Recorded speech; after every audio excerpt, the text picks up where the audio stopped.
उदोस्तु श्री महाकाली महालक्ष्मी महासरस्वती राजराजेश्वरी आई साहेब।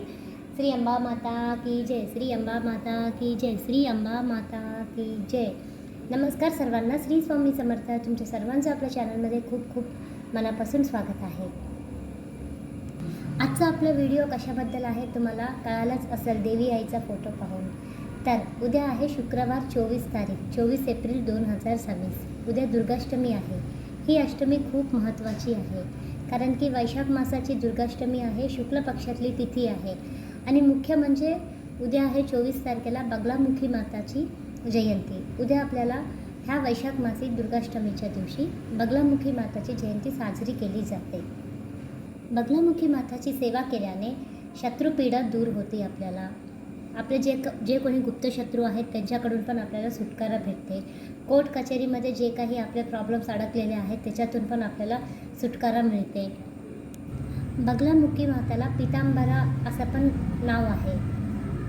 ह्या माताला पिवळा रंग खूप आवडतो, त्यासाठी ह्या दिवशी पिवळा रंग दान करण्यामध्ये अतिविशेष महत्त्व आहे। जसे की तुम्ही केळी दान करू शकता, पिवळे पेढे, किंवा आपण शिरा करून केसर टाकून पिवळं त्याला करून हे पण आपण दान करू शकतो, किंवा चित्रांना गोड पदार्थ आणि हे दोन्ही पण आपण पिवळ्या रंगाचं किंवा वस्त्रदान पण करू शकतो। पिवळ्या रंगाचं करणं हे खूप महत्त्वाचं आहे। बगलामुखी माता ही 10 महाविद्यामधून 8वी महाविद्या आहे।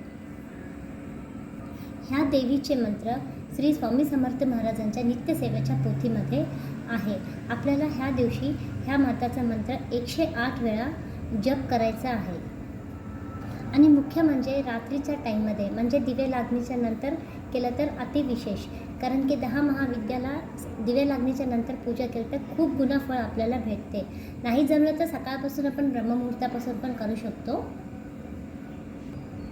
कोणाला नाहीच जर जमत करणं तर मोबाईलवर पण आपण ऐकू शकतो, पण सेवा करणं हे महत्त्वाचं आहे। सेवा चुकवू नका प्लीज, कारण की ही खूप संधी सोन्याची चालून आलेली आहे। आपल्याला हे सोन्याच्या संधीला अजून इतकं चांगलं करून घ्यायचं आहे। किंवा नववर्णव मंत्राचा पण जप आपण करू शकतो, कारण की नववर्णव मंत्र हे महादुर्गा भगवती आई दुर्गाचं मंत्र आहे, नवदुर्गाचा मंत्र आहे। ह्याच्यामध्ये 10 महाविद्या पण समावित आहेत। ह्या मंत्राचं जप पण आपण करू शकतो। सिद्धकुंजिका स्तोत्र आहे, हे आपल्याला 11 वेळेस पठण करायचं, कारण की दुर्गाष्टमी आहे। सिद्धकुंजिका स्तोत्राचं 11 वेळेस पठण केल्याने आपल्याला संपूर्ण दुर्गा सप्तशती पठण केल्याचे पुण्य मिळते। त्यासाठी ही सेवा चुकवू नका, आवर्जून सेवा करा, कुंकुमार्चन करा, जसं होईल तसं करा, पण सेवा करा। धन्यवाद।